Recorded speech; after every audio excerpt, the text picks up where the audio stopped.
সাধারণত বাংলাদেশে একটা কালচার হতো সায়েন্সে পড়লে সে ধরো বাংলাদেশ স্টাডিজ কেন পড়বে, তো সায়েন্সে পড়লে কেন পড়বে, কমার্সে পড়লে কেন পড়বে। এটার একটা কারণ হলো গত 10 বছর 15 বছরে বাংলাদেশ স্টাডিজের নামে যা পড়ানো হয়েছে এটা তো লিটারালি একজন ব্যক্তির জীবন বন্দনা পড়ানো হয়েছে। হ্যাঁ, এটা মানে মুজিব স্টাডিজ দিলে এটা মোটামুটি একটা ঠিক আছে, এর বাইরে কিছু হয় না। আমি বরং তোমাদের সাথে রাফলি আমরা কি বলবো একটু রাফলি বলে ফেলাই, হ্যাঁ, যে আমরা এখানে কি শিখতে চাইবো। দুনিয়ার সবকিছু শিখে ফেলানো ভার্সিটিতে এটা খুব খারাপ কাজ। যখন আমি আরো ছোট ছিলাম তখন প্রথম দিকে চেষ্টা করলাম স্টুডেন্টদেরকে সব পড়াই ফেলবো, তো সব পড়াই ফেলা কোনোদিন ভালো কাজ না। হ্যাঁ, ভার্সিটিতে সবাই পড়তে আসে না, সুতরাং যে মানুষটা যা চায় না তার উপরে উঠে জোর করে চাপাই দেওয়া হবে জুলুম আমি মনে করি। তো আমার ক্লাসে তোমরা কি কি ফ্রিডম পাবে আগে বলে দেই ভাই। আমার ক্লাসে তুমি যতবার ঢুকবো কোনো পারমিশন নেওয়া লাগবে না, তুমি ঢুকে বসে যাবে। তোমাকে আমি কোনো কিছু জিজ্ঞেস করলে উত্তর দেওয়ার জন্য দাঁড়ানো লাগবে না, একমাত্র আমি প্রয়োজন করলে তোমাকে বলবো একটু দাঁড়াও। নাম্বার 2, ক্লাসের মধ্যে তোমার যদি মনে হয় জরুরি কল আসছে বা চলে যাওয়া দরকার, তুমি আমাকে না বলে চলে যেতে পারো। নাম্বার 4, ক্লাসের মধ্যে তোমার ঘুম পেলে তুমি ঘুমাতে পারবে, অন্য কেউ ডিস্টার্ব করবে না, আমিও ডিস্টার্ব করবো না। তুমি ঘুমাই যেইটা তুমি পারবা না, আমি কথা বলা অবস্থায় তুমি পাশের জনের সাথে অন্য কারোর সাথে কথা বলতে পারবা না। এইটা আমি ভীষণভাবে অফেন্ডেড হই।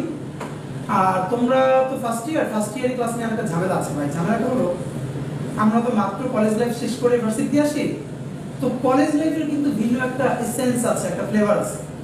কিন্তু কলেজ আর ভার্সিটির মধ্যে যে একটা আকাশ পাতাল পার্থক্য আছে, এটা বুঝতে বুঝতে আমাদের ফার্স্ট ইয়ার চলে যায়। একটা কলেজ স্টুডেন্ট যা পারে, যা করতে পারে, একটা ভার্সিটি স্টুডেন্টের অ্যাটিটিউডের মধ্যে, কাজকামের মধ্যে তার একটু তফাৎ কিন্তু পরিলক্ষিত হতে হয়। এইটা বুঝতে বুঝতে আমাদের ফার্স্ট ইয়ারটা চলে যায়। তা তুমি নিজেকে নিজে ভার্সিটি একটা আন্ডারগ্রেড স্টুডেন্ট হিসেবে নিজেকে অনার করো কিনা জানি না, কিন্তু আমি ভীষণভাবে তোমাদের সবাইকে অনার করি। আমি মনে করি তোমরা আন্ডারগ্রেড স্টুডেন্ট এবং তোমরা মাশাআল্লাহ বড় হয়ে গেছো। আমার কোনোদিন তোমাকে বলতে হবে না যে এই কথা বলো না প্লিজ, কোনোদিন এইসব বলতে হবে না, কারণ আমি মনে করি তোমাকে বলা এটা আমার জন্য অসম্মানজনক। তো আমি আশা করি এটা তোমাদের জন্য হবে। অ্যাটেন্ডেন্স নিয়ে কোনোদিন কেউ চাপে থাকবে না। আমার ক্লাস শুরু হওয়ার পর যদি তোমার ক্লাস করতে ভালো না লাগে একদম চাপ নিবে না, কাগজে অ্যাটেন্ডেন্সের তোমার রোল নাম্বারটা লিখে আমাকে দিয়ে যাবা, চলে যাবা, আমি অ্যাটেন্ডেন্স দিয়ে রাখবো। ক্লিয়ার? আমার নাম পরিচয় বলি, আমি শরীফ উসমান হাদি, সংক্ষেপ উসমান স্যার বললাম। শরীফ আমার বংশের নাম, হাদি আমার বাপের নাম। তো হাদি ভাই বললো না, বললে বলো, অনেকেই বলে এখন শেষে, উসমান স্যার বললে সুবিধা। এরপরে যদি কেউ হাদি ভাই বলতে মন চায় বলো, সমস্যা নেই। 2 নম্বরে হলো আমি ঢাকা ইউনিভার্সিটি থেকে পড়াশোনা করেছি, এরপরে এই তো এটুকুনি আপাতত। আর একটা বিয়ে করছি, এটা তোমাদের সাথে জানাই রাখবে, কারণ ছেলে স্টুডেন্টদের প্রবলেম হলো কোনো মেয়ে স্টুডেন্টে বিশেষ করে যদি তার চেহারা ছিল তাহলে ভালো দেয়, তারা যদি দিয়ে কোনো প্রশ্ন জিজ্ঞেস করি তাহলে প্রথমেই প্ল্যান হলে স্যারের মনে হয় পছন্দ হয়েছে আমার।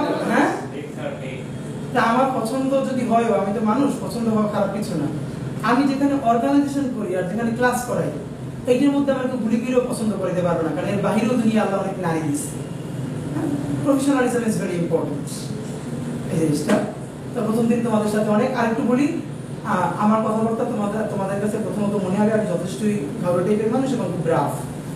আমি এটা অস্বীকার করি না, কিন্তু আমি যদি কোনো ফিল করি তুমি শিখতে চাও, তোমার ভীষণ শেখার আগ্রহ, কিন্তু তুমি কুল পাইতেছো না, তোমার ক্লাসের আগে পরে ইভেন ওভার দ্য ফোনে হেল্প করার জন্য আমি অলওয়েজ রেডি, এটা আমার ভালো লাগে পড়তে আর পড়াইতে। কিন্তু যদি আমি ফিল করি যে তুমি আমার কথাও শোনো না, ডিস্টার্ব করতে চাও, বরং তেরামি দেখাইতে চাও, তাহলে জানিরাও আমার থেকে বেশি তেরা তোমরা এখানে একজনও নেই। মানে বুঝতে পারছো? বলে না শক্তের ভক্ত নরমের জম, আমি হলো মূলটা। নরমের ভক্ত শক্তের জম, সবাই মিলে রিপোর্ট দিবে, আমার ক্লাস থাকবে না, আমার ক্লাস না থাকলে কি আমি আবার ক্লাস নিব? মানে বুঝো নাই? ক্লাস রাখার জন্য যেমন হোক তোমাদেরকে আমার ভাই সোনা মনু এগুলো বলে বলে নেওয়া লাগবে, এটা আল্লাহর রাস্তায় ফিল করবা না। আমি তোমাদের কাছেই মনে হয় এবার তুমি করে বলতেছি, আমি আপনি করেই বলি সাধারণত, আমার ভালো লাগে আন্ডারগ্রেড স্টুডেন্টদেরকে আপনি বলতে। যাই হোক ভাই, অনেক কথা বলে ফেললাম। মানে প্রথম তিনটে কথা ভালো আছে না, এই জন্য বাজে বাজে কথা বলে নিলাম, সম্বন্ধে নেগেটিভ ইমপ্রেশন আগে তৈরি হয় ভালো। আমরা ভীষণভাবে আমি চাইবো এই কোর্সটা এমনভাবে তোমাদের সাথে আলাপ করতে তুমি যখন এইখান থেকে গ্রাজুয়েশন করে শেষ করবা, তোমার যদি কেউ জিজ্ঞেস করে যে তুমি 3টে কোর্সের নাম বলো তো, যে কোর্স 3টা তোমার অনেক বেশি জীবন ঘনিষ্ঠ এবং তোমার খুবই ভালো লাগছে, আমার আপনার চেষ্টা থাকবে সেই 3টে কোর্সের মধ্যে যেন একটা বাংলাদেশি স্টাডিজ কোর্সটা থাকে। ধরো আমি আমার অনার্সে 3200 নাম্বার করছি, হ্যাঁ, মানে 32টা কোর্স করছি। তো এখন যদি তুমি আমার জিজ্ঞেস করো, আমি কয়টা 3-4টে কোর্সের নাম বলতে পারবো, যেটা আমার এখন মনে আছে, আমার ওইটা আমার ভালো লাগছে, তাই না? তো তোমাদের ক্ষেত্রেও এই জিনিসটা আমি এরকম প্রাণবন্ত করে তুলতে চাই যে একদম ডে টু লাইফ থেকে বাংলাদেশি স্টাডিজটা পড়া, বোঝা, শেখা এবং চিন্তা উস্কে দেওয়া। শোনো, ভার্সিটি লাইফে ভার্সিটি টিচারদের যেটা উচিত সেই দিয়ে শুধু বাংলাদেশে হয় না, আর সবটা হয় কিরকম। বিশ্ববিদ্যালয় দুনিয়া সব শেখানোর জায়গা না, বিশ্ববিদ্যালয় হলো চিন্তা করতে শেখায়, মানে চিন্তার কাঠামো তৈরি করে দিবে। এরপরে 50টা স্টুডেন্ট 50 ভাবে চিন্তা করে নতুন 50টা ন্যারেটিভ তৈরি হবে। এই হলো বিশ্ববিদ্যালয়ের সৌন্দর্য। আর বাংলাদেশে শুধু এই চিন্তা করতেই শেখানো হয় না, বাকি সব করা হয়। তো আমি আমার ঢাকা ইউনিভার্সিটি নিয়ে সবচেয়ে বড় ক্রেডিটটা করি, যে সময় আমার ভার্সিটিতে আরো বেশি বলি। ঢাকা বিশ্ববিদ্যালয় কি কোনো বিশ্ববিদ্যালয়? এটা তো একটা বড় কোচিং প্রতিষ্ঠান। মানে ধরো তোমাদের সাথে বড় ভাই বোন যদি ঢাকা ইউনিভার্সিটিতে থাকে, তাহলে প্রতি বছর দেখবা তারা গর্ব করে কি, আমার বন্ধু বান্ধব, যে এই বছর বিসিএস এর ফরেন ক্যাডারে বা পুলিশ ক্যাডারে বা অ্যাডমিন ক্যাডারে এতজন ঢাকা ইউনিভার্সিটি, বা পুরো এততম বিসিএস এর 43তম বিসিএস এর অর্ধেকেরও বেশি ক্যাডার হলো ঢাকা ইউনিভার্সিটি, বা প্রশাসন ক্যাডারের 80% হলো ঢাকা ইউনিভার্সিটি। এটা নিয়ে খুব গর্ব করে না সবাই, খুব গর্ব। এই গল্পটাই হলো একটা ছোট লোকি গল্প। আরো ভালো করে বুঝতে, এটা একটা খয়রাইত্য অভ্যাস। তোমরা বরিশালে কেউ থাকলে বুঝবা খয়রাইত্য মানে কি। ছোট লোক মানে হলো পাবলিক ইউনিভার্সিটির কাজ কি বিসিএস ক্যাডার তৈরি করা না। পাবলিক ইউনিভার্সিটির কাজ হলো যেই বিশ্ববিদ্যালয়ের গল্প হওয়ার কথা, গত বছর ইন্টারন্যাশনাল জার্নালে আমাদের ইউনিভার্সিটি থেকে এতগুলো আর্টিকেল ছাপা হয়েছে, এতগুলো A1 র্যাঙ্কিং ইউনিভার্সিটিতে আমাদের ভাইয়েরা কেউ মাস্টার্সের ফান্ডিং পাইছে বা পিএইচডি ফান্ডিং পাইছে। আমাদের টিচাররা এত এত বড় ইন্টারন্যাশনাল সেমিনারে অংশগ্রহণ করছে। অথবা আরো বড় করে বললে যে গত বছর এই ইনোভেশনের জন্য নোবেল কমিটিতে অন্তত আমাদের 2-1 নাম প্রস্তাবনায় গেছে। আমাদের এক্সিবিশনে আমরা ইন্ডিয়াকে বিট করছি, পাকিস্তানকে বিট করছি। এইটা যে গল্প হওয়ার কথা, যে জন্য ইউনিভার্সিটি তৈরি হয়, সে এসে গল্প করে আমরা বিসিএস ক্যাডারে ফার্স্ট হয়েছি। আর একটা বিসিএস ক্যাডারে যদি বানানো, তাহলে তো ঢাকা ইউনিভার্সিটি কেন, Dhaka college is good, so important. মানে এটা ইটস ক্লিয়ার, একটা ঢাকা ইউনিভার্সিটির স্টুডেন্টের পড়াইতে রাস্তায় 12 থেকে 15 লাখ টাকা তার পিছনে খরচ হয়। মানে খরচ যেটা সে তো দেয় না, সে তো দেয় 5 বছরে 20,000 টাকা বা 30,000 টাকা। বাকি টাকা তাকে কি দেয়? রাষ্ট্র দেয়। সরকার দেয় বলবো না, রাষ্ট্র দেয়। সরকার বলা আর রাষ্ট্র বলার মধ্যে পার্থক্য আছে। সরকার দেয় বলার কারণে হাসিনা এতদিন বলতে পারছে কে টাকা দেয়, আমি দিয়েছি, এই বেটা 2 টাকা পাবো। মানে হাসিনা কি বাপের টাকা দেয়? এটা বলো, টাকা দেয় কে? রাষ্ট্র। রাষ্ট্র মানে তুমি সরকার না, তুমি রাষ্ট্র, আমি রাষ্ট্র। এই যে আগের ক্লাসে বাজেট পলিসি পড়াচ্ছিলাম, এই যে আমরা সবাই বারবার বলে ভাই আমি রাজনীতি করি না, আমি রাজনীতি বুঝি না, এই হলো একটা ফাউল কথা। তুমি আমি এখানে এমন কেউ নাই যে আমরা রাজনীতির বাইরে আছি। তুমি যখনই রাষ্ট্রের মধ্যে, তুমি তো যেমনি হোক, তুমি একটা রাষ্ট্রের কাঠামোর মধ্যে জন্মগ্রহণ করছো না, যেদিন থেকে তুমি এই কাঠামোর মধ্যে জন্মগ্রহণ করছো সেদিন তুমি এই রাজনীতির অংশ এবং তুমি নাগরিক। এখন তুমি রাজনীতিতে মনোযোগী না হওয়ার কারণে কি হয়েছে দেখো, বলো। একটা রাষ্ট্রের যে আমাদের প্রতি বছর বাজেট হয় 1000 কোটি টাকা, এই টাকাগুলো কোথেকে আসে? মানে তোমার পকেট থেকে, আমার পকেট থেকে। আজকে যে বাচ্চাটা জন্মগ্রহণ করলো, ওর জন্য ওর ফ্যামিলি ডায়াপার কেনে, খাবার কেনে, এটার মধ্যে যে ইনবিল্ট ট্যাক্স আছে, এই থেকে শুরু করে মৃত্যুর কফিন কেনা পর্যন্ত সে সারাদিন ট্যাক্স দেয় না। এবং আমরা কত লেয়ারে ট্যাক্স দিই বলতে পারো? আমাদের অনেক শিক্ষিত স্টুডেন্টদের জিজ্ঞেস করে তুমি ট্যাক্স দাও, বলে না স্যার আমি তো ট্যাক্স দিই না। ট্যাক্স মানে সে মনে করে ব্যবসায়ীরা যেরকম ট্যাক্স দিয়ে ট্যাক্স রিটার্ন দেয় সেটা। একটা কলম কিনলে তুমি তার মধ্যে 1 টাকা ভ্যাট দাও, এটা ইনবিল্ট। এরপরে আরো দাও, যদি সেটা তুমি সুপার শপ থেকে কিনো, 10 টাকার জিনিসটা সুপার শপ থেকে কিনলে 1 টাকা তুমি ভ্যাট দাও না, 1% মিনিমাম। তাহলে তুমি 2 বার দিলে। একটা ইন্ডাস্ট্রি যখন পণ্যটা তৈরি করে তখনই কিন্তু সেই ট্যাক্স ধরে এটার দাম ধরছে। নাম্বার 1, এটা তোমার মধ্যে গেছে। আবার তুমি অন্য জায়গা থেকে কিনলে তুমি আবার দিতেছো। তাহলে এইরকম টাকা দিয়ে এই রাষ্ট্র তার টোটাল মেকানিজম চালায়। কিন্তু এবার বলো তো, একটা দেখি তোমাদের এই ব্যাপারে আলাপ আছে কিনা। বাংলাদেশে মাথা পিছু চিকিৎসক কয়জন সরকারি? মানে আরো সহজে বলি, কতজন মানুষের জন্য একজন ডাক্তার আছে রাষ্ট্রীয়ভাবে বলতো? চিন্তা করে বলো তো, যে কতজন মানুষের জন্য একজন ডাক্তার? এই তুমি আমি আমরা এতজন, ধরিজন আমরা এখানে কতজন? 30 জন। তো কতজন মানুষের জন্য একজন সরকারি রাষ্ট্রীয় ডাক্তার আছে, মানে রাষ্ট্রের মেকানিজমের মধ্যে? হিসাব করবা সারা বাংলাদেশের সরকারি ডাক্তার কত, আর টোটাল জনগণ ভাগ দাও। এটা হলো অ্যাবাউট 2000 মানুষ। 2000 মানুষের জন্য একজন ডাক্তার। সরকারি বলতে একদম ঢাকা মেডিকেল থেকে শুরু করে তোমার উপজেলা স্বাস্থ্য কমপ্লেক্স। ওকে, এবার তুমি যখন ঢাকা মেডিকেলে যাও বা উপজেলা স্বাস্থ্য কমপ্লেক্সে যাও, গিয়ে দেখো তুমি রোগ বলার আগে তোমার ডাক্তার একটা প্রেসক্রিপশন ধরাই দিচ্ছে। এবার তুমি বাইরে এসে বকাঝকা করো, গালিগালি করো, আর তুমি ছাত্রলীগের নেতা হইলে আবার গিয়ে ডাক্তার ধরে আনো। তুমি এই যে মানে যার জোর নাই তার সাথে জোর দেখানো। পুরো মেডিকেলে রোগী আছে 500, ডাক্তার আছে 10 জন বা 15 জন। ভাগে পড়ে কতজন? তোমার ভাগে কত সেকেন্ড পড়ে, কয় মিনিট পড়ে? তুমি কেন ডাক্তারকে গাইলে পাবেন? তুমি তো ডাক্তারকে গাইলে অনেক পড়ে। তুমি তোমার রাষ্ট্রকে জিজ্ঞেস করছো যে আমি পুরো বছরে এত লক্ষ টাকা বা এত হাজার টাকা ভ্যাট দেই বা ট্যাক্স দেই, তুমি আমার মতো 2000 মানুষের জন্য কেন একজন ডাক্তার রাখছো? এই জিজ্ঞাসা তো তুমি তোমার রাষ্ট্রকে করবা। সে যখন বাজেট প্রণয়ন করে তখন, যে টাকা দেয় সব আমি, তাহলে তুমি ডাক্তার এই ডাক্তার দেখাচ্ছ কাকে? আমার স্বাস্থ্য খাতের বরাদ্দ কই? আমরা 500 মানুষ পিজিতে সকালে লাইন দিয়ে ডাক্তার দেখাই একজন, আর তোমাদের সর্দি কাশি হলো তোমার সিঙ্গাপুর চলে যাও। এই টাকা তো তোমার পকেটের টাকা। এখন তুমি জানো না যে এই টাকাটা তোমার পকেটের, এই জন্য তুমি প্রশ্ন করতে পারো না। তুমি মনে করো সরকার দেয়, সরকারে কি বাপের তালুকদারি আছে? রাষ্ট্রের টাকা, রাষ্ট্রের টাকা মানে তোমার টাকা, আমার টাকা, আমাদের ভ্যাটের টাকা, ট্যাক্সের টাকা। এখন তুমি তো জানোই না এই টাকা তোমার। শোনো, ধরো আমাদের অনেকে গ্রামে জমি জমা আছে না, তো ধরো আমাদের বাবা যখন মারা যায়, বাবা থাকা পর্যন্ত আমরা সেই জমি জমার দেখাশোনা কিন্তু নিজেরা করি না, বাবা ওনারাই দেখেন। উনি যখন চলে গেছে, মারা গেছে, 10 বছরও ধরো তুমি যদি সেই জমিতে 2 একর তো যাইতা, তারপরে দেখতা যে এই জমিটা আমাদের, দলিলটা কোথায় আছে তাও যদি তুমি জানতে, একদিন ক্লেম করতে পারতা। তুমি জানোই না এই জমিটা তোমার, তুমি সেখানে একদিন গিয়ে দাঁড়াবা কেন? বাংলাদেশের মানুষ জানেই না সেই রাষ্ট্রের মালিক। এই রাষ্ট্রের সকল টাকা তার দেয়া, তাদের দেয়া। একটা ছোট পরিবার, একটা রিক্সাওয়ালার পরিবার ধরো না, বছরে একটা রিক্সাওয়ালার পরিবারে যদি 4 জন লোক থাকে, সে রাষ্ট্রকে কত টাকা ট্যাক্স দেয় হিসাব করো তো। 4 জন মানুষ যত কিছু কিনে, প্রত্যেকটা জিনিসের উপরে তার ট্যাক্স। নাম্বার 1। নাম্বার 2 হলো এই যে ফোনে আমরা 100 টাকা ভরি, 100 টাকা ভরার সাথে সাথে মূলত কত টাকা পাই আমরা জানো? এখানে দেখায় 125 টাকার সাথে সাথে রাষ্ট্রের বিভিন্ন ট্যাক্সে চলে যায়। আমি ভ্যালু পাই 75 টাকা। এরকম একটা জায়গা নাই যেখানে আমরা রিপিটেডলি ভ্যাট আর ট্যাক্স দেই না, এবং রাষ্ট্রের আয়ের প্রধান উৎসই হলো ট্যাক্স। ট্যাক্সটা কে দেয়? তুমি দেয়।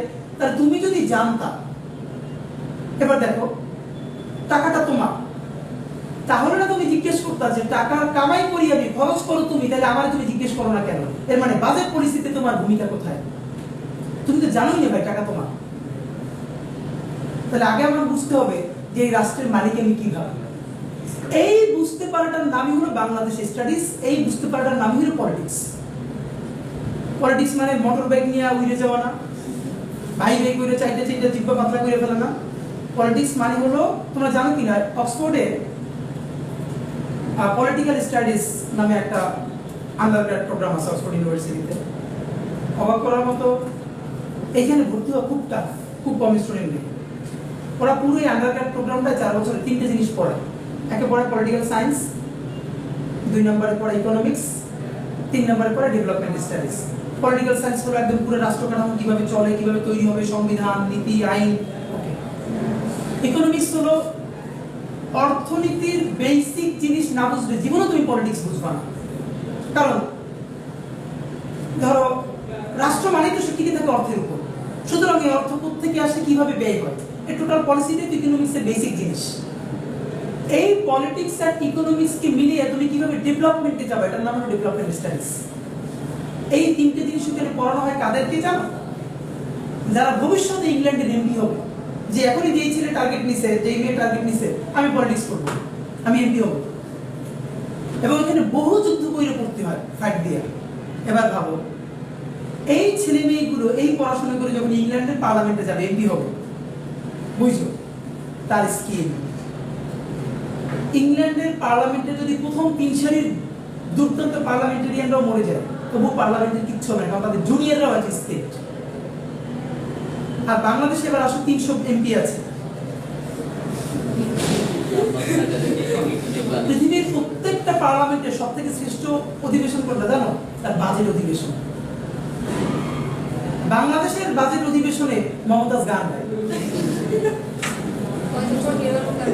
এখানে তোমাদের এখানে পটুয়াখালীর কেউ আছে?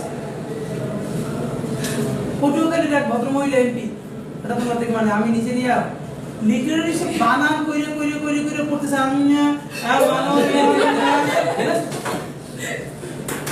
আরো আফসোসের কথা বলি, তোমরা কি জানো কিনা পুরো দক্ষিণ এশিয়ার সবথেকে এক্সপেন্সিভ পার্লামেন্ট হলো বাংলাদেশের পার্লামেন্ট। পুরো দক্ষিণ এশিয়ার সবথেকে ব্যয়বহুল সংসদ ইন্ডিয়া, পাকিস্তান, যে কোনো দেশের থেকে বাংলাদেশের পার্লামেন্টের প্রতি মিনিটে তাদের থেকে 8 থেকে 10 গুণ খরচ বেশি। আর্কিটেকচার দেখলে বুঝো না তার আর্কিটেকচার কি? সেই পার্লামেন্টে বসে মমতাজ গান গায়, আরেকজনে জারি গায়, শেখ হাসিনা নিয়ে গান গায়। বাজেট অধিবেশন, বাজেট বানানো করে বুট গেট।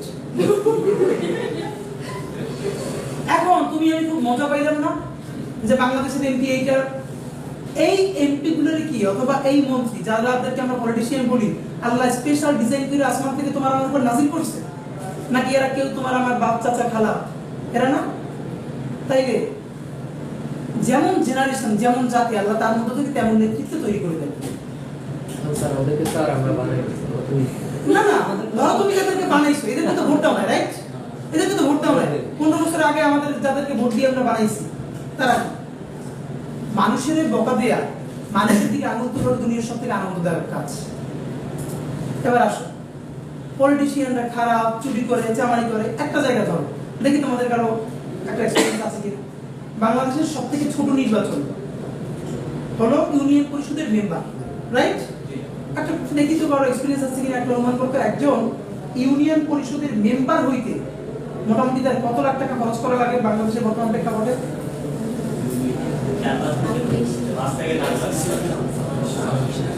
15 লাখ টাকা লাগে চক্ষু বন্ধ করে, মিনিমাম 10 লাখ, অনেক জায়গায় 20 লাখ খরচ করে। এটা হলো ইউনিয়ন পরিষদের মেম্বার যার কোনো খাওয়া নাই।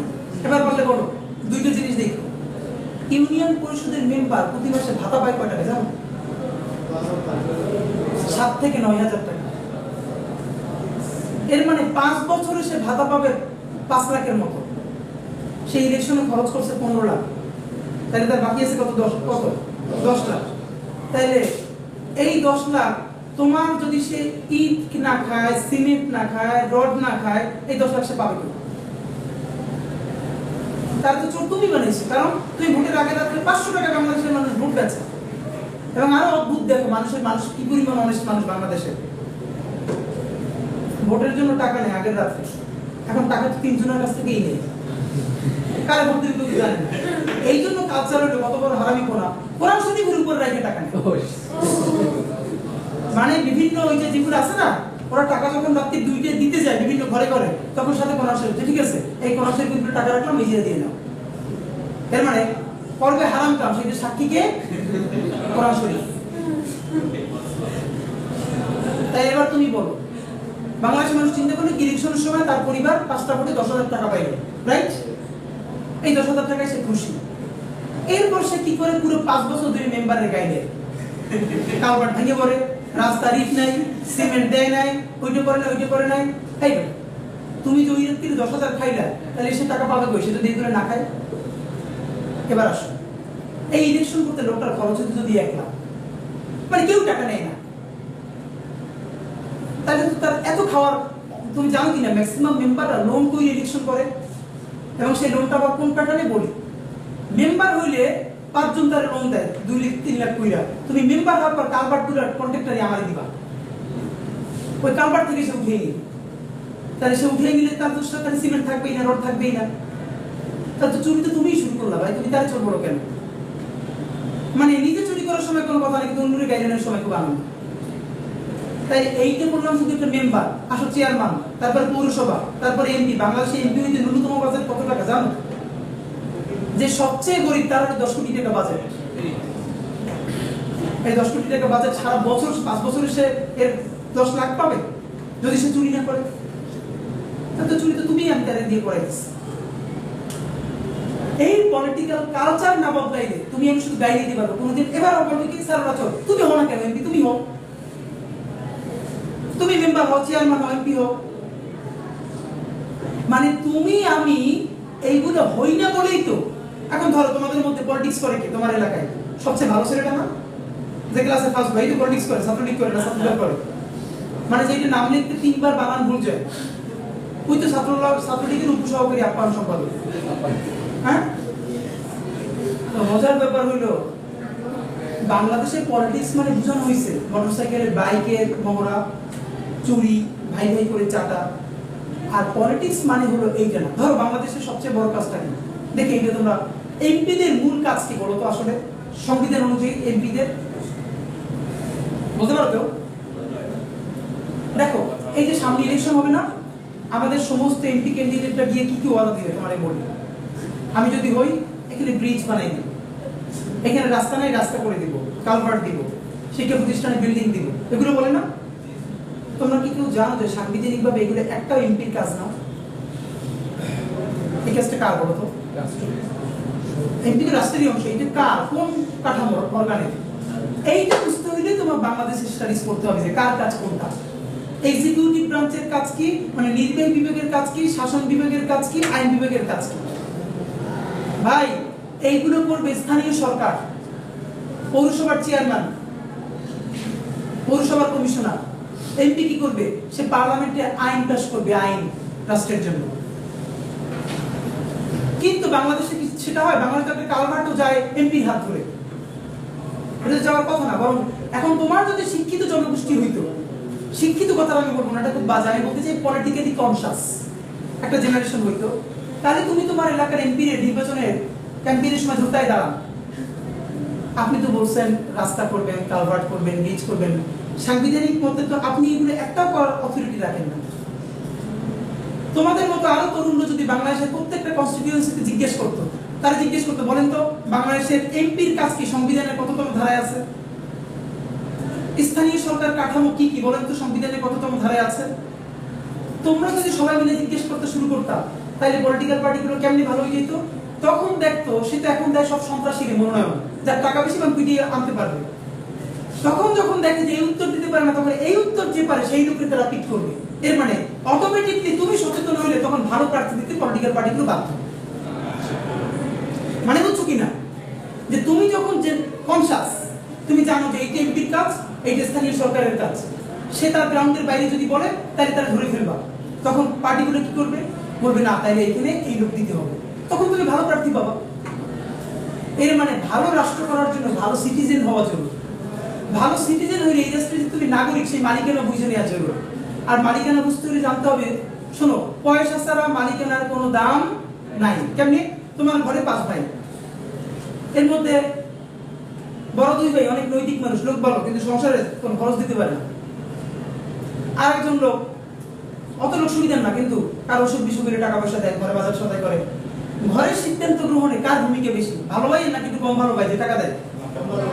কিন্তু টাকা দেয়। তখন কয় টাকা কাম বুদ্ধি দিতে হয় না, তোমার এত বুদ্ধি লাগবে না। এখন তুমি যে এই রাষ্ট্রের প্রতিদিন লক্ষ লক্ষ টাকা দাও, সেটা তো তুমি জানোই না।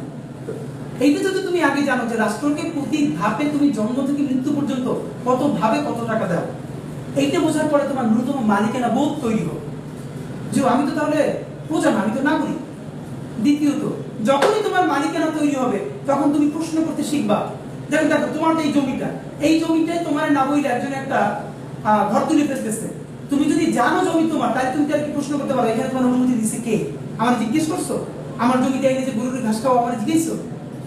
তুমি যখন বুঝবে এই রাষ্ট্রের পুরো ফাইন্যান্স তুমি করো, তখন তুমি রাষ্ট্রকে জিজ্ঞেস করতে পারবা এইখানে যে বাজেট পলিসি করছো, পুরো টাকার 80% কি আমি বা আমরা, আর তুমি তার মাত্র 8% আমাদেরকে দাও, বাকি সব ভিআইপি প্রোটোকলে কেন খরচ করো? তুমি উত্তরা থেকে পূর্বাচল পর্যন্ত উড়া সেতু করলা, এইখানে 2 হুইলার পারবে না, 3 হুইলার উঠতে পারবে না, অথচ পুরো টাকার বাজেট দিলাম আমরা, কিন্তু তুমি রাস্তা করে দিলে মাত্র 2% ভিআইপি লোকের জন্য। কেন? তুমি কি এই বড় প্রজেক্ট নেওয়ার আগে গণশুনানি করছো?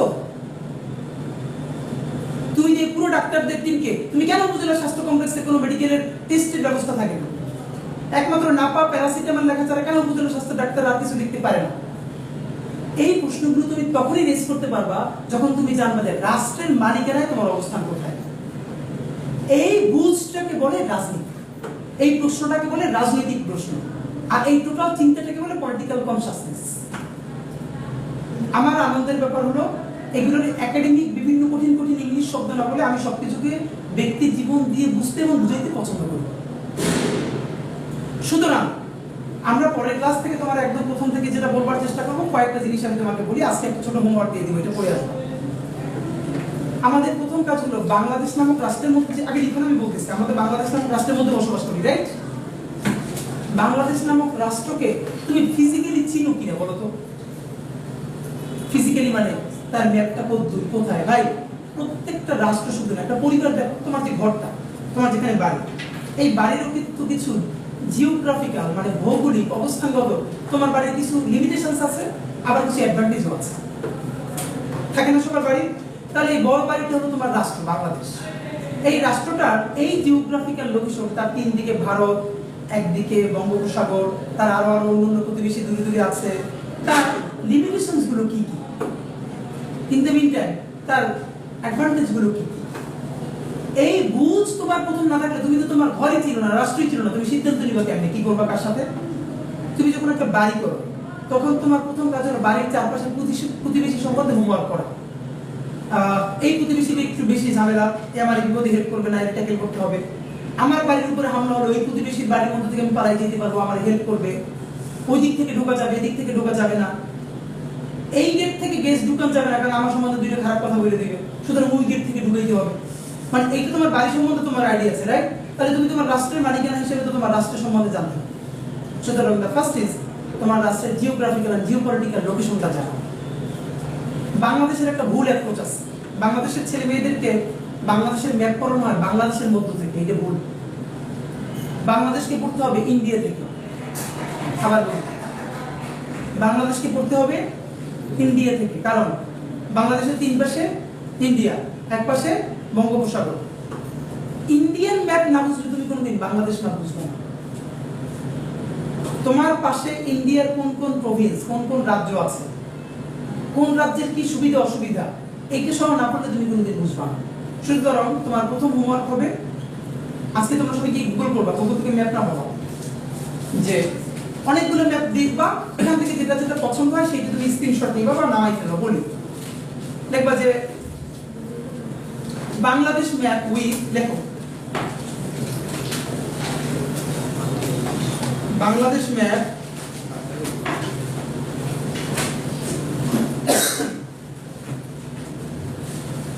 With 7 sisters. ওই যে ইন্ডিয়ার 7 সিস্টার্স আছে না, এটা লেখো। সিস্টার নাকি সিস্টার? বোন, বোন। Bangladesh map with 7 sisters. এবারে লেখো এই 7 সিস্টার্স এর জায়গায় অবজেক্টে আরেকটা লেখো যে বাংলাদেশ ম্যাপ উইথ ইন্ডিয়া।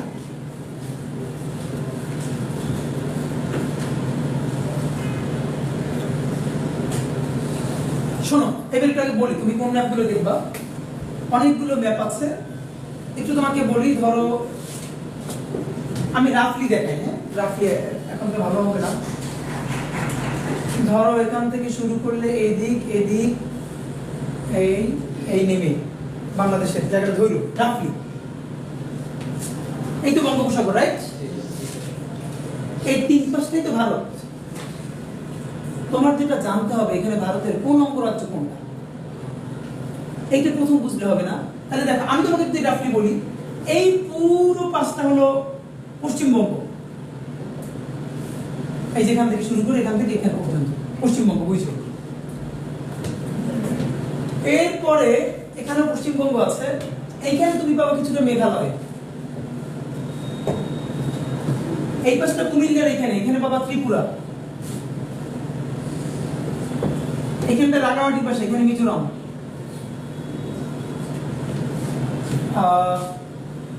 আর এইখানটা আছে, এই জায়গাটা হলো আসাম থেকে মেঘালয়টা আর একটু পড়ে যাবে, এখানটায় অল্প মেঘালয়ের সাথে, এখানটা আসাম সিলেটের পাশে। মানে আমি রাখলে তোমার জাস্ট বুঝাচ্ছি যে এটা তোমার লাগবে কেন। খুবই গুরুত্বপূর্ণ যে জায়গাটা পড়বো এইখানটা, এটা এইখান খুব চিকন। এবার তোমার এখান থেকে যদি অল্প একটু জিনিস দেখাই দেই,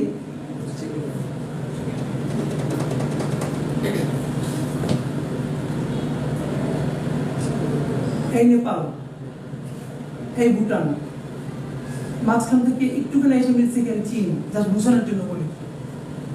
নেপাল, ভুটান, চীন, রাইট?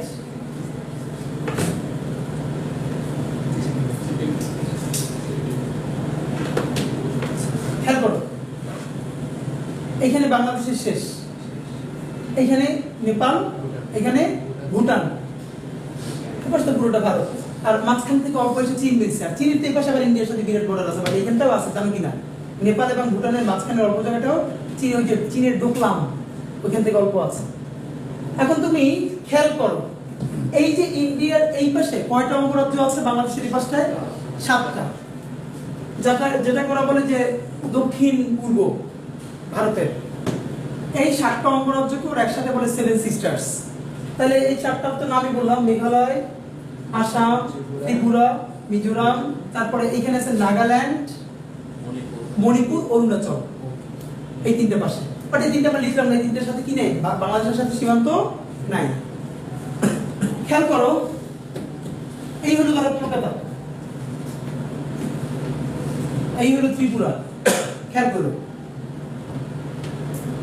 ইন্ডিয়ার এই কলকাতা থেকে, কলকাতা তো তাদের বন্দর আছে, জানো কিনা? এই কলকাতা থেকে ত্রিপুরায়, ভারতের ওই অংশে একটা জিনিস পাঠাবে, তার এখন যেতে হয়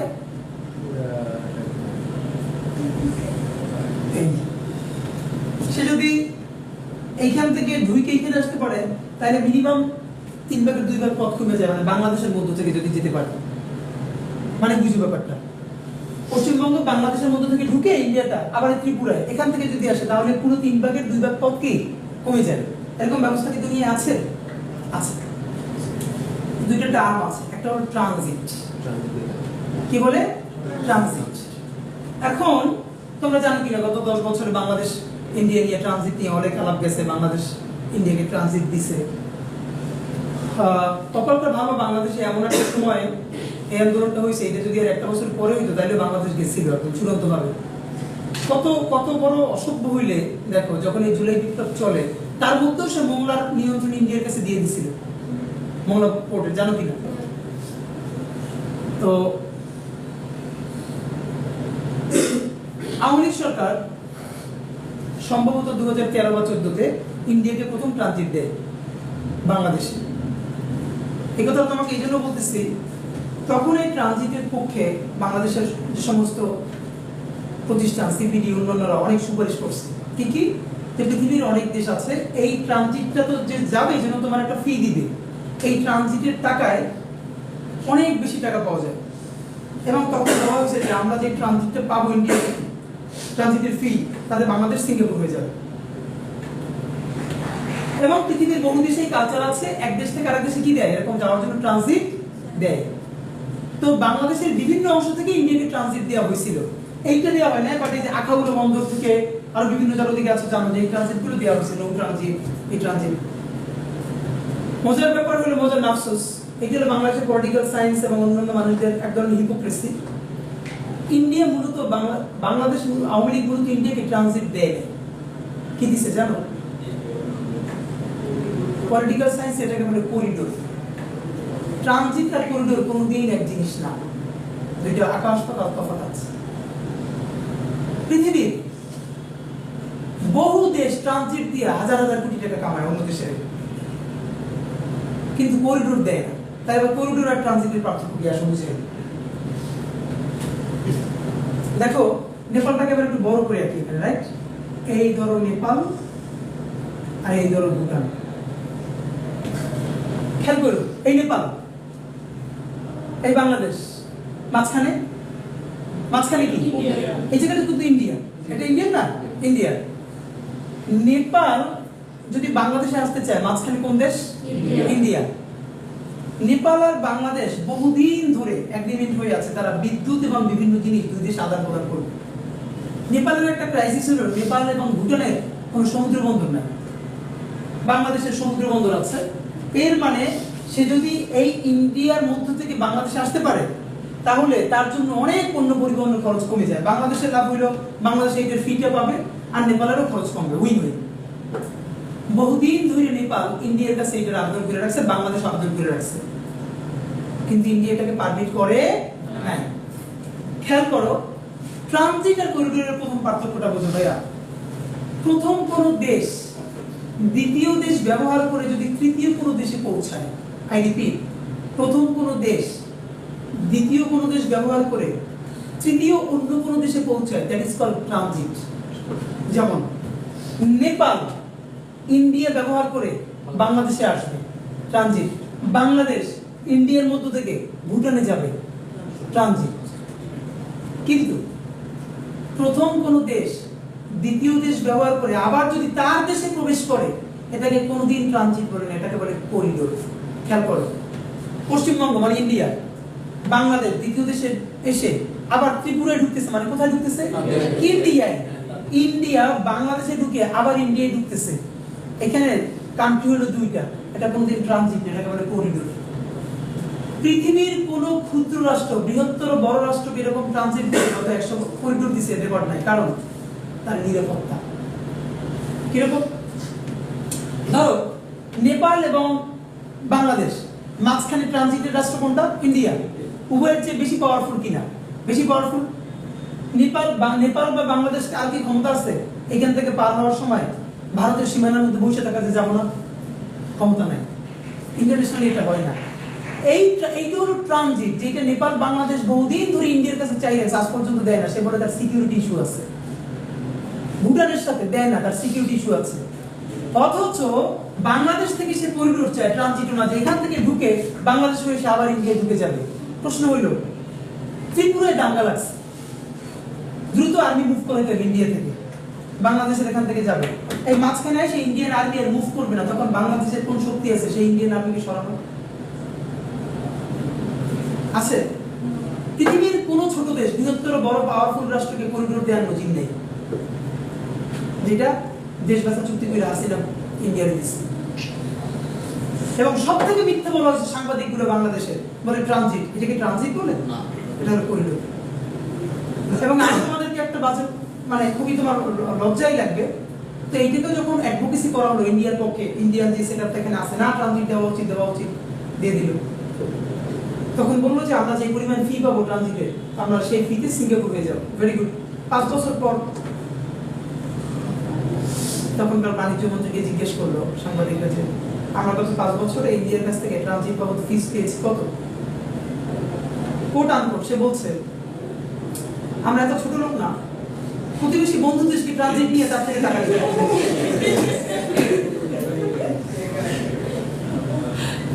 প্রথম কথা হইলো এইবারে প্রতিবেশী না হলে তাহলে ট্রানজিট দেয় কেমনি? বলে প্রতিবেশী দেশকে ট্রানজিট দিয়ে, তাহলে প্রতিবেশী ছাড়া করে ট্রানজিট দেওয়া যায়? নাম্বার 2, ও কি বড় লোকে বললো। আমি তোমাদেরকে বলি, আমি এরকম গল্পচ্ছলে তোমাদেরকে প্রচুর কথা বলে যাব, কিন্তু আমার একটা অভ্যাস, আমার পরিবারের মধ্যে গল্প বললেও আমি কোনো আনডকুমেন্টেড গল্প রেফারেন্স হিসেবে বলি না। সুতরাং আমি ক্লাসে এমন কোনো কথা বলবো না যার ডকুমেন্টেশন নাই, এটা আমার চরিত্র।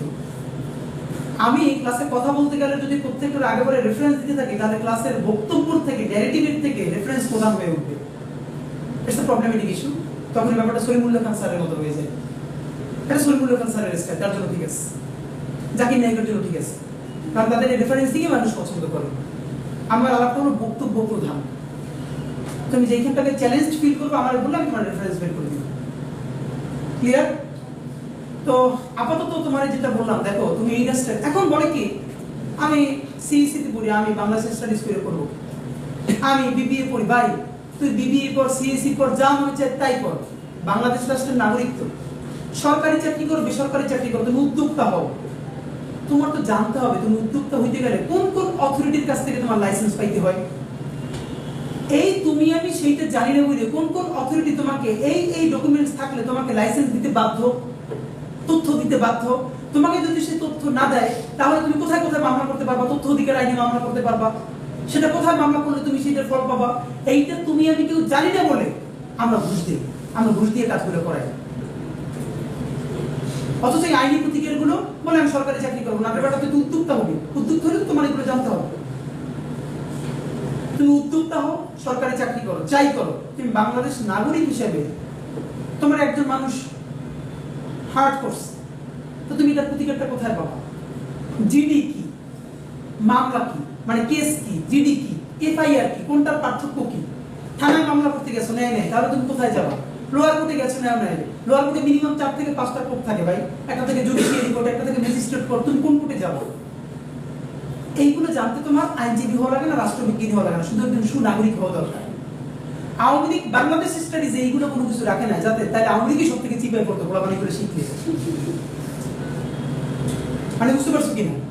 সুতরাং আমরা বাংলাদেশ স্টাডিজ করছি, প্রথমত শেখার চেষ্টা করবে, একদম এন্ট্রি নিব বাংলাদেশ নামক রাষ্ট্রে, বাহির থেকে ঘুরে এসে, মানে বাংলাদেশের মধ্য থেকে বাংলাদেশ দেখা না, বাংলাদেশের ম্যাপের বাহির থেকে বাংলাদেশ দেখা। আমরা বাহির থেকে ভালো করে ম্যাপটা বুঝে ভিতরে ঢুকবো। এরপর একটা রাষ্ট্র বুঝতে হলে তার 3টে জিনিসের দিকে তাকাইতে হয়। প্রথমত তার সংবিধান, মানে তার আইনি কাঠামো, তার অর্থনীতি, এরপরে তার অন্যান্য কিছু। আমরা বাংলাদেশের সংবিধানের মৌলিক যে গুরুত্বপূর্ণ বিষয়গুলো, এগুলো তো কোনো চাপ ছাড়া তোমার ইনশাআল্লাহ পড়াই ফেলবে। বাংলাদেশের আর্থিক প্রতিষ্ঠানগুলো আমরা পড়বো, বাজেট ফরমেশন কিভাবে হয়, কোথায় কোথায় কি, সব থেকে গুরুত্ব দিয়ে পড়বো। তোমার আমার বিরুদ্ধে যখনই কোনো ধরনের বিপদ আপদ হয়, এগুলোর প্রতিকারের কোন কোন স্টেজ রাষ্ট্রের আছে, তুমি কত জায়গায় মামলা করার প্রতিকার পাওয়ার স্পেস আছে, এবং সেটা রাষ্ট্র তোমাকে দিতে বাধ্য। কিন্তু বাংলাদেশের সিস্টেম জানো কিনা, থানা পুলিশে তুমি যদি যাও, থানায় একটা জিডি করলেও জিডির অ্যাপ্লিকেশনটা বলবে যে ওইখানে ওই দোকান আছে, দেখাই যাবে, সে তোমার কাছে 500 টাকা নিবে, কারণ থানার সাথে ওদের কন্ট্যাক্ট করা আছে। অথচ তুমি যদি নিজে এখানে একবার জিডি লেখার প্র্যাকটিস করতে তোমার ক্লাসে, তাহলে তুমি বলতে যে দেখেন লিখছি হয় নাকি, আমার ধরে বলে দেন। আমার বোন গেছে পাসপোর্ট অফিসে, পাসপোর্ট জমা দিতে, ওরা তো টাকার কন্ট্যাক্ট ছাড়া নেয় না, 2বার ফর্ম দিছে, বলে ভুল বলে পাঠাই দেন।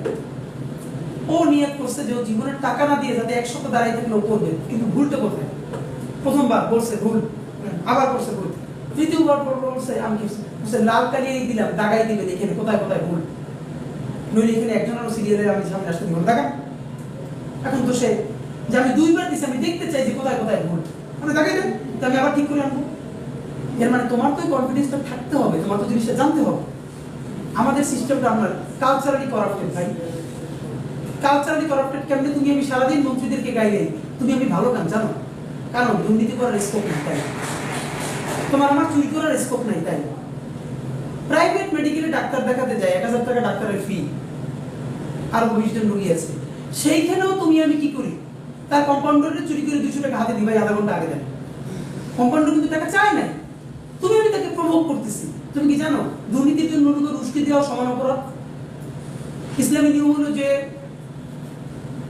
মানে সুদ দেয় আর যে সুদ খায় উভয় সমান অপরাধ। ব্যাপারটা বুঝতে পেরেছো কিনা? এই আলাপগুলো আমরা বাংলাদেশ স্টাডিজ কোর্সে পড়ব। আমি আশা করি পুরো কোর্সটা করার শেষে তোমরা যদি ঠিকমতো থাকো গল্প চলে, তোমার যদি 3টা কোর্সের কথা তোমার ভার্সিটি লাইফ শেষ হলে মনে থাকে, আমি ইনশাআল্লাহ প্রত্যাশা করি যে এই কোর্সটার কথা তোমাদের মনে থাকবে এবং একজন সুনাগরিক হওয়ার জন্য এর চেয়ে ভালো কিছু মানে। এবং আমি আজকে আমার খুব অবাক হয়েছি, ত্রিপুরের ছেলেরা বলতেছিল স্যার আমাদের এই কোর্সটা তো ক্লাস 8 থেকে শুরু হওয়া উচিত।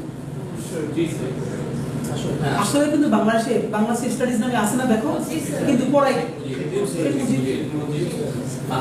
যেহেতু আল্লাহ আমাদেরকে একটা নতুন বাংলাদেশে নতুন পড়াশোনার সুযোগ দিচ্ছে, আমরা এই সুযোগটা মিস করতে চাই না।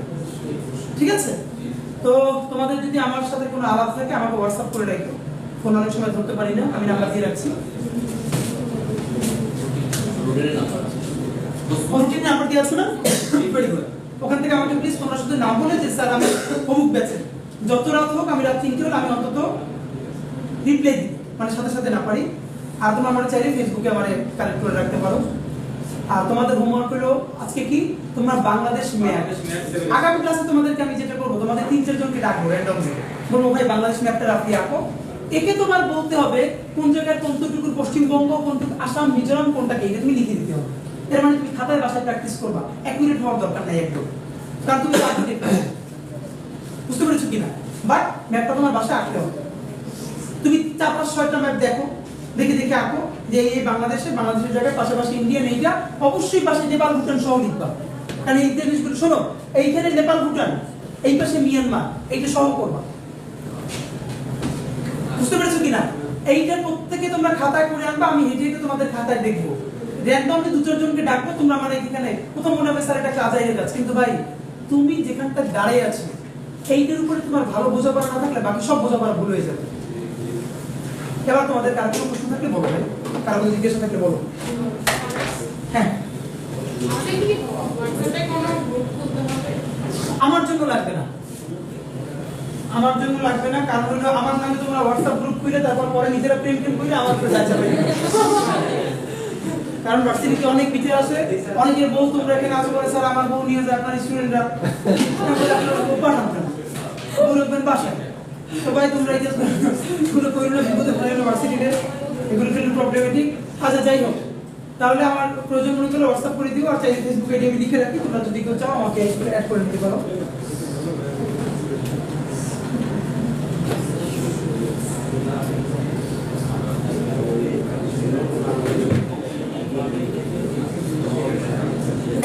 শরীফ উসমান বিন হাবিব।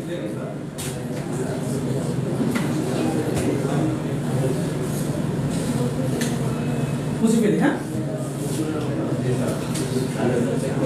শোনো, লাজুল এই গানটা সবাই শুনে আগামী ক্লাসে আমাকে ভিডিও দিও, আর ইনকিলাব মঞ্চ একটু সাবস্ক্রাইব করে দিও। হ্যাঁ, ওকে, থ্যাংক ইউ ভেরি মাচ, আল্লাহ হাফেজ।